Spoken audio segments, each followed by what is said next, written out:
હાલો નમસ્કાર, મારું નામ છે જયદીપ મકવાણા અને સ્વાગત છે તમારું આપણી યુટ્યુબ ચેનલ એટલે કે મકવાણા ટેકનોલોજી યુટ્યુબ ચેનલમાં. જો હજી સુધી ચેનલને સબસ્ક્રાઈબ ન કરી દો તો સબસ્ક્રાઈબ કરી લો અને બાજુમાં ઘંટીના નિશાનને પણ પ્રેસ જરૂરથી કરી લેજો. આજે આપણે વાત કરીશું રેશન કાર્ડ ઈ-કેવાયસી વિશે કે પ્રોબ્લેમ જે આવે છે. આજે એ પ્રોબ્લેમ અને ઈ-કેવાયસી ફરીથી તમને કરી બતાવું. ઘણા મિત્રો એમ કહે છે કે ઈ-કેવાયસીમાં પ્રોબ્લેમ થાય છે, તો આજે તમને ફરીથી લાઈવ કરીને બતાવું છું. તો વિડીયોને ઠેઠ સુધી જરૂરથી જોતા રહેજો. તો ચાલો વિડીયોની શરૂઆત કરીએ. મિત્રો, રેશન કાર્ડ ધારકોએ ઈ-કેવાયસી કેવી રીતે કરવી?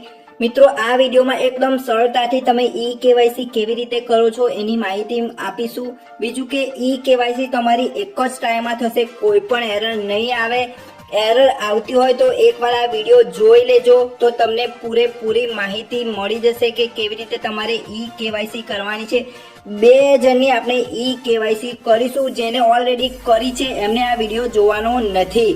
મિત્રો, વિડીયોની શરૂઆત કરીએ તો સૌથી પહેલા તો આપણે માય રેશન એપ્લિકેશન ઇન્સ્ટોલ કરી લેવાની છે. ત્યારબાદ અહીંયાથી તમારું રેશન કાર્ડ લિંક કરો માં ક્લિક કરી તમારો રેશન કાર્ડ નંબર નાખી પછી તમારા જે આધાર કાર્ડના છેલ્લા 4 અક્ષર નાખી અને ઓટીપી મોકલવાનો છે. તો સિમ્પલી તમારે જે તમારા રેશન કાર્ડમાં 15 અક્ષરનો રેશન કાર્ડ નંબર બીજા જ પાના ઉપર આપેલો હશે તો એ રેશન કાર્ડ નંબર અહીંયા લખી દેવાનો છે. ત્યારબાદ તમારે અહીંયા જે રેશન કાર્ડમાં નામ હોય એ કોઈ પણ એક સભ્યનો આધાર કાર્ડ નંબરના પાછળના 4 અક્ષર લખી અહીંયાથી તમારે આધાર ઓટીપી જનરેટ કરો પર ક્લિક કરવાનું છે.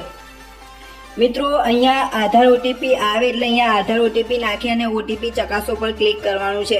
મિત્રો, ઘણા જે રેશન કાર્ડ ધારકોને પ્રોબ્લેમ આવતો હોય છે કે રેશન જે આધાર કાર્ડ હોય છે બીજો લિંક થઈ ગયો હોય છે, તો એમને મામલતદાર કચેરીનો સંપર્ક કરી આધાર કાર્ડ નંબર ચેન્જ કરાવી લેવાનો છે. ઓકે, તો નાવ મિત્રો, અહીંયા આધાર કાર્ડ નંબર પર ઓટીપી આવી ગઈ છે. ત્યારબાદ ઓટીપી ચકાસો પર ક્લિક કરીને આપણે આગળ વધી જઈએ છીએ. મિત્રો, જેવા આપણે આગળ વધીશું તો અહીંયા તમને એક મેસેજ મળશે કે ration card linkage successfully, you can update detail now. તો તમારે અહીંયાથી બહાર નીકળી જવાનું છે. એપ્લિકેશન બંધ કરી દેવાની છે ટોટલી. ઓકે, બંધ કરીને ફરી તમારે એપ્લિકેશન ઓપન કરવાની છે. મિત્રો, આ કરવું કમ્પલસરી છે, કારણ કે તમે બંધ કરીને ચાલુ કરશો તો જ તમારું રેશન કાર્ડ લિંક થશે. નાવ મિત્રો, બંધ કરીને ચાલુ કર્યા બાદ આપણે ફરીવાર લોગિન અથવા તો પિન અથવા તો મોબાઈલ નંબર નાખી અને જે તમારી એપ્લિકેશનમાં છે લોગિન થઈ જવાનું છે. હવે મિત્રો, તમારે ઈ-કેવાયસી કરવા માટે આધાર ઈ-કેવાયસી નો ઓપ્શન આપેલો છે, એના પર ક્લિક કરવાનું છે. ક્લિક કરશો એટલે અહીંયા તમને ડાઉનલોડ આધાર ફેસ આઈડી એપ જે આ ઓપ્શન મળે છે એના પર ક્લિક કરી લેવાનું છે અને આધાર ફેસ આઈડી એપ ડાઉનલોડ કરી લેવાની છે. મિત્રો, જે આ આધાર ફેસ આઈડી એપ છે અમુક સેમસંગ મોબાઈલમાં વર્ક કરતી નથી.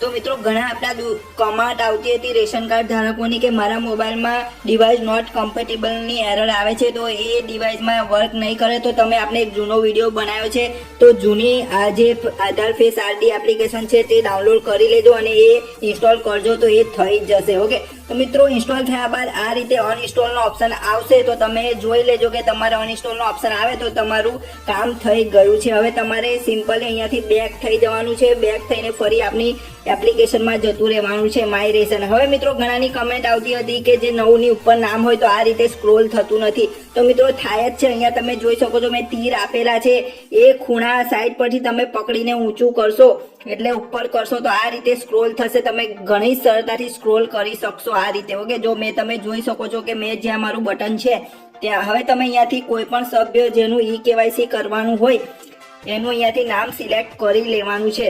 નામ સિલેક્ટ કર્યા બાદ હું સંમતિ સ્વીકાર ઉપર ક્લિક કરી ઓટીપી જનરેટ કરો પર ક્લિક કરવાનું છે.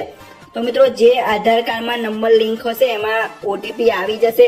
મિત્રો, એન આધાર ઇસ્યુની એરર આવે તો સમજી લેવાનું છે કે તમારા મોબાઈલ જે આધાર કાર્ડ છે એમાં મોબાઈલ નંબર લિંક નથી, તો તમારે લિંક કરાવી લેવાનો છે.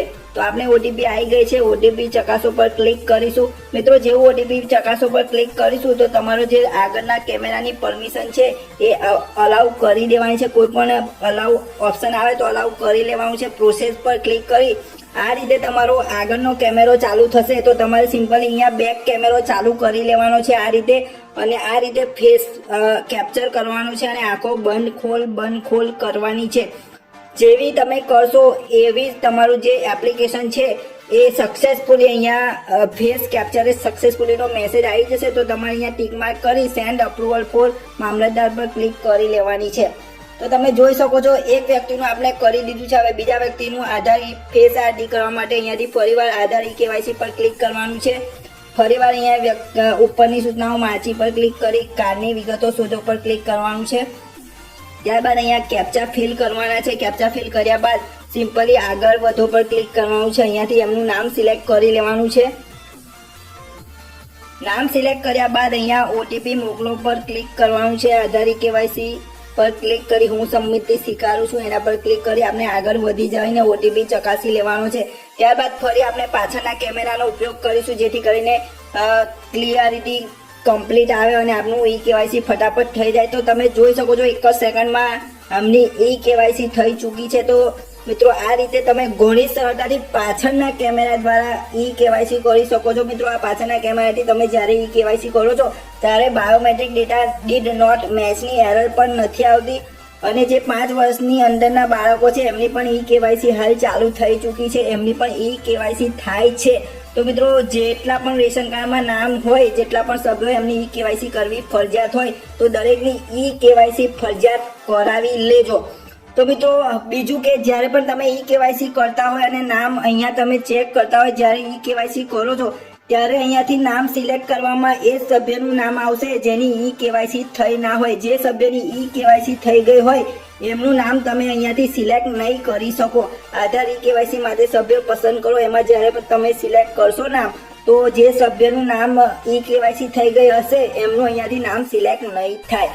તો બસ મિત્રો વિડીયોમાં આટલું જ હતું. આ જ રીતે તમે ઈઝી ઘર બેઠા ઈ કેવાયસી મોબાઈલ દ્વારા કરી શકો છો. કોઈ પણ પ્રોબ્લેમ હોય તો તમે અહીંયા કમેન્ટ કરી શકો છો. આપણે એનું સોલ્યુશન પણ આપીશું. તો બસ મિત્રો મળીશું નવા વિડીયોમાં નવી ઇન્ફોર્મેશન સાથે. ત્યાં સુધી રજા આપજો. જય હિન્દ, જય ભારત.